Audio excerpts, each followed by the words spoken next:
ইনসান নামক মখলুকাত অর্থাৎ মানব দিগকে পৃথিবীর শ্রেষ্ঠ মখলুকাত হিসেবে সৃষ্টি করেছেন। আর সেই শ্রেষ্ঠ মখলুকাত আমরা শ্রেষ্ঠ মখলুকাত হয়ে স্বয়ং স্রষ্টাকে চিনতে পারলাম না। একটি কিতাবের ভিতরে বর্ণনা পাওয়া যায়, এক সাহাবী বিশ্বনবীর দরবারে এসে আরজ করলেন, ইয়া রাসূলুল্লাহ, ইয়া হাবিবাল্লাহ, হুজুর, পৃথিবীর ভিতরে শ্রেষ্ঠ মখলুকাত, শ্রেষ্ঠ প্রাণী বা শ্রেষ্ঠ জীব কি? আল্লাহর নবী সাল্লাল্লাহু আলাইহি সাল্লাম পাক জবানে বলেছিলেন, পৃথিবীর ভিতরে যত জীব রয়েছে, পৃথিবীর ভিতরে যত প্রাণী রয়েছে, সমস্ত প্রাণীর ভিতরে আল্লাহ পাক শ্রেষ্ঠ করে পাঠিয়েছেন ইনসান অর্থাৎ মানব জাতিকে। পাকান্দরে সাহাবী আবার প্রশ্ন করলেন, ইয়া রাসূলুল্লাহ, শ্রেষ্ঠ জীব মানুষ বুঝলাম, কিন্তু পৃথিবীর ভিতরে সবথেকে নিকৃষ্ট প্রাণী কি, নিকৃষ্ট মখলুকাত কি?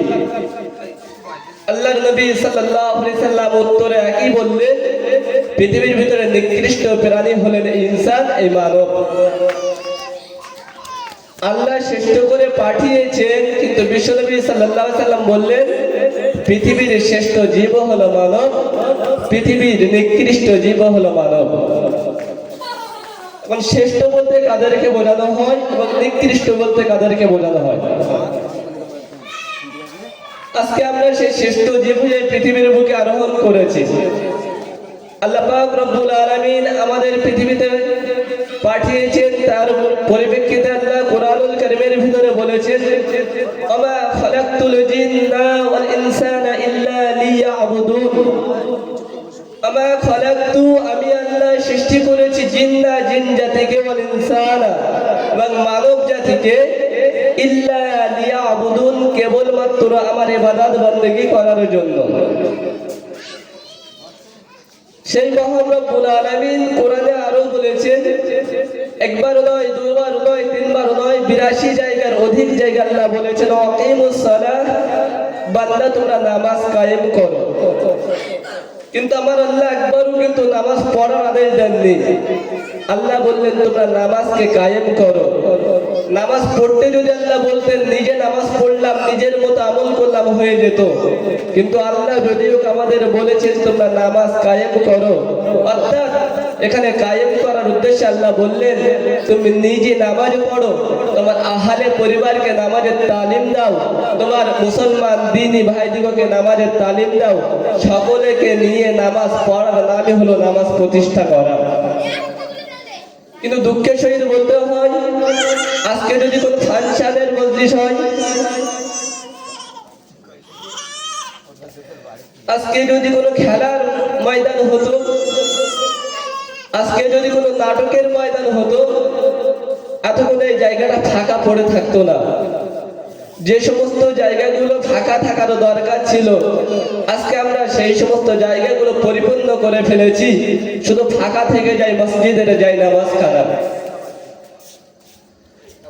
আল্লাহ পাকের নবী সাল্লাল্লাহু আলাইহি সাল্লাম বলেছেন, যে ব্যক্তি ইচ্ছাকৃতভাবে এক ওয়াক্ত নামাজ ছেড়ে দিল, সে কুফরি করলো, অর্থাৎ সে আর মুসলমান থাকলো না।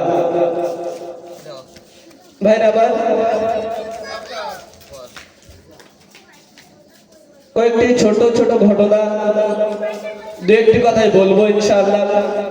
তার ভিতরে একটি ছোট ঘটনা, বিশ্বনবীর প্রিয় সাহাবী হযরত জাহাম রাদিয়াল্লাহু তাআলা আনহু, হযরত জাহাম রাদিয়াল্লাহু তাআলা আনহুতে বর্ণিত, তিনি বলেন, আমি জাহাম, আমার দায়িত্ব আল্লাহ রাসূল দিয়েছিলেন তাবুকের যুদ্ধে মুসলমানদের পানি পান করানোর জন্য। আজকে আমরা মানুষ, আমাদের ভিতরে মহানুভবতা, আমাদের ভিতরে অন্যের প্রতি দয়া, অন্যের প্রতি মায়াটা আমরা হারিয়ে ফেলেছি। তো বিশ্বনবীর সাহাবীরা একে অপরের প্রতি নিজের জীবনের থেকে কতটা অন্যকে প্রাধান্য দিয়েছেন, এই ছোট্ট ঘটনার মধ্য দিয়ে ইনশাআল্লাহ আমরা অনেকেই জানতে পারবো। বিশ্বনবীর সাহাবী হযরত জাহাম রাদিয়াল্লাহু তাআলা আনহু হতে বর্ণিত, হযরত জাহাম রাদিয়াল্লাহু তাআলা আনহু বলেন, আমি আমি বিশ্বনবীর সঙ্গে তাবুকের নামে যুদ্ধে উপস্থিত ছিলাম এবং বিশ্বনবী সাল্লাল্লাহু আলাইহি সাল্লাম আমাকে তাবুকের যুদ্ধে মুসলমানদের পানি পান করানোর দায়িত্ব দিয়েছিলেন। আমি জাহাব আমার দায়িত্ব ছিল মুসলমানদিগকে পানি পান করানোর। আমি জাহাব রাদিয়াল্লাহু তাআলা আনহু যখন পানি পান করানোর দায়িত্বে বহাল ছিলাম, আমি আওয়াজ শুনতে পেলাম কোন এক মুসলমান ভাই তাবুকের নামক যুদ্ধ অবস্থায় মর্মাহত অবস্থায় যুদ্ধাক্রান্ত অবস্থায় পানি পানি পানি বলে চিৎকার করছে। এমন সময় সে মৃত্যু শয্যায় পতিত।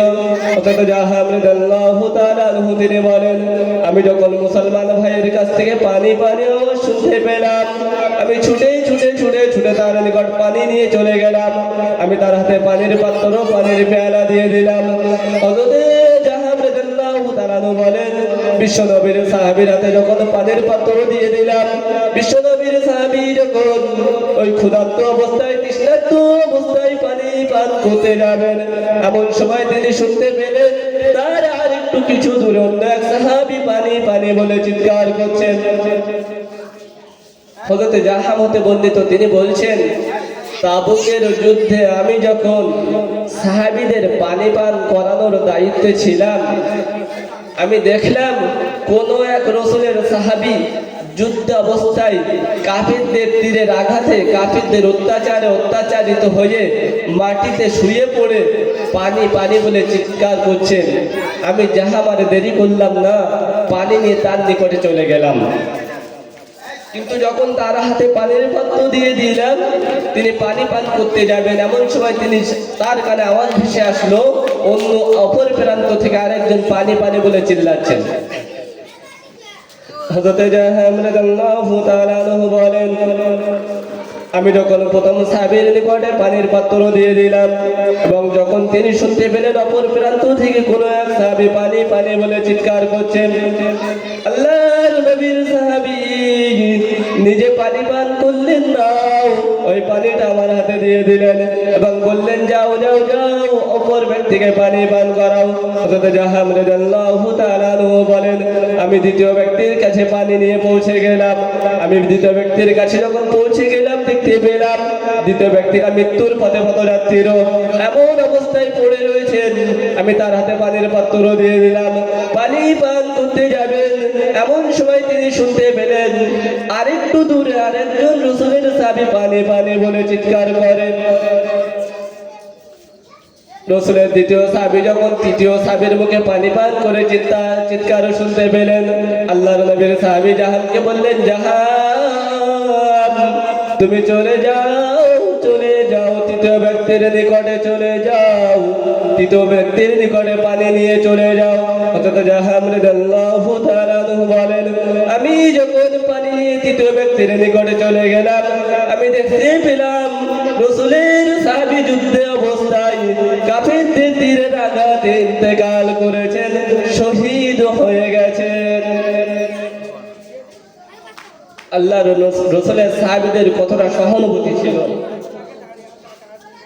হযরত জাহাব রাদিয়াল্লাহু তাআলা আনহু তখন বললেন, তৃতীয় ব্যক্তির নিকটে যখন আমি পানি নিয়ে পৌঁছে গেলাম, আমি দেখতে পেলাম রাসূলের সেই তৃতীয় সাহাবীটি আর দুনিয়ার বুকে বেঁচে নেই, যুদ্ধের ময়দানে শহীদ হয়ে গেছেন।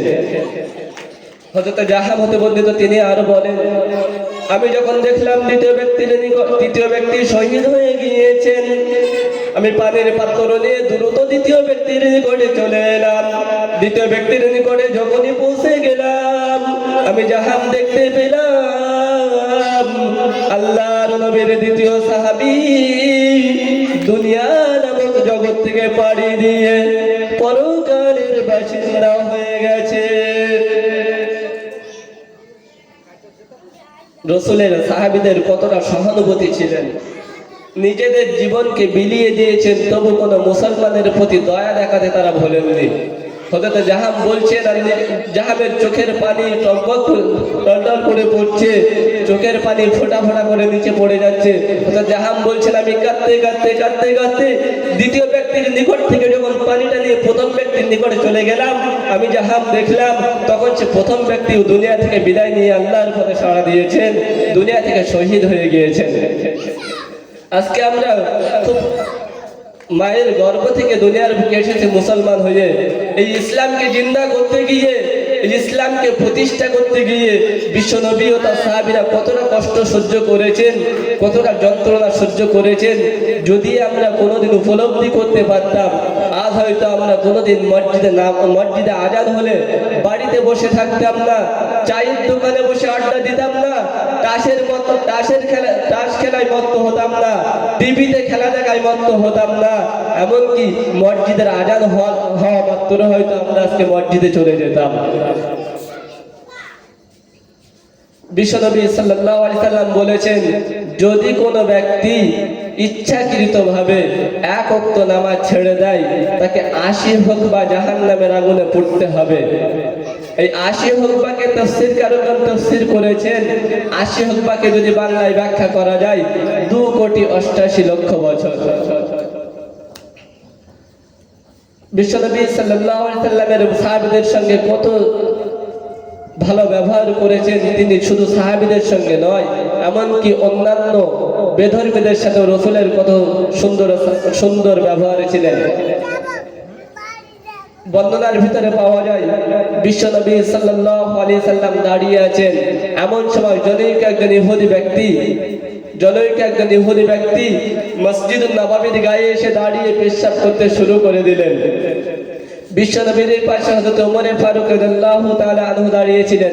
ওমর ফারুক বললেন, ইয়া রাসূলুল্লাহ, ইয়া হাবিবাল্লাহ, হুজুর, আপনি যদি অনুমতি দেন, আপনি যদি হুকুম দেন, আজকে আমাদের ইবাদতের ঘর, আল্লাহর ঘর, যে ঘরেতে আজকে সে ইচ্ছাকৃতভাবে পেশাব করছে, যে ঘরেতে সে ইচ্ছাকৃতভাবে অপবিত্র করছে, আপনি যদি অনুমতি দিন, আপনি যদি হুকুম দেন, ওর এক্ষুনি গর্দান থেকে মাথাটা আলাদা করে দেব।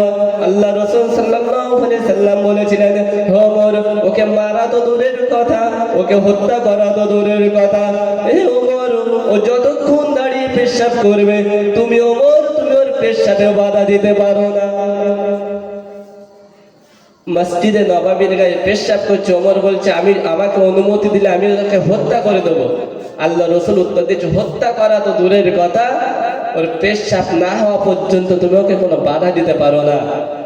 যখন সেই ইহুদির পেশাব করা হয়ে গেল, নোংরা করা হয়ে গেল, আল্লাহ রাসূল পাশে গেলেন এবং কাঁধে হাত দিয়ে বললেন, ভাই, এটা হলো আমাদের একমাত্র আল্লাহর ইবাদতের ঘর, এখানে আমরা আল্লাহর ইবাদত উপাসনা করি, এটা নোংরার ঘর নয়, অতএব এখানে তোমার পেশাব করা ঠিক হয়নি। আল্লাহ রাসূল বলেন, নিজে হাতে পানি নিয়ে সেই মসজিদ নববীর দেয়ালটা ধুয়ে দিলেন। একটু জোরে বলুন না সুবহানাল্লাহ।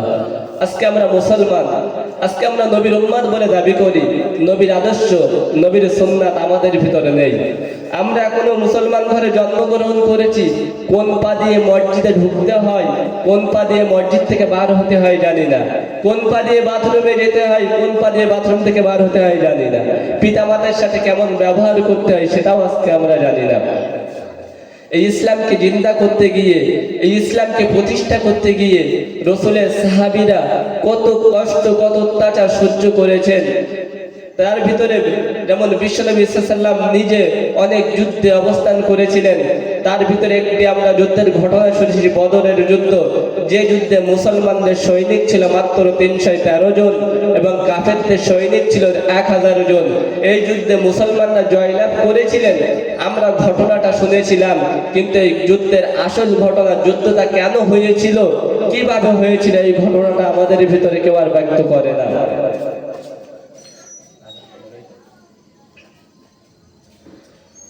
বদরের যুদ্ধের ইতিহাস যদি ঘাটা যায়, বদরের যুদ্ধের ইতিহাস যদি জানা যায়, সেই সময় মক্কার কুরাইশদের একজন বিখ্যাত নেতা ছিলেন আবু সুফিয়ান, যে পরবর্তীতে ইসলাম গ্রহণ করেছিলেন, কিন্তু ইসলামের প্রকৃত দুশমন ছিলেন। আবু সুফিয়ান মদিনার উপরে দিয়ে আবিসিনিয়াতে চলে গিয়েছিলেন মুসলমানদের বিরুদ্ধে যুদ্ধ করার জন্য, মুসলমানদের মারার জন্য, হত্যা করার জন্য তলোয়ারি কিনতে। এই খবর বিশ্বনবীর দরবারে পৌঁছে যায়। বিশ্বনবী বললেন, হে মদিনার মুসলমানেরা, হে মুহাজির ও আনসাররা, আবু সুফিয়ান যখন মদিনার উপর দিয়ে আবিসিনিয়ায় গিয়েছে, আবু সুফিয়ান যেন তলোয়ার নিয়ে মক্কাতে ফিরে যেতে না পারে, আবু সুফিয়ানকে আটকাতে হবে, সে যেন আমাদের উপর দিয়ে আমাদেরকে মারার অস্ত্র নিয়ে যেতে না পারে।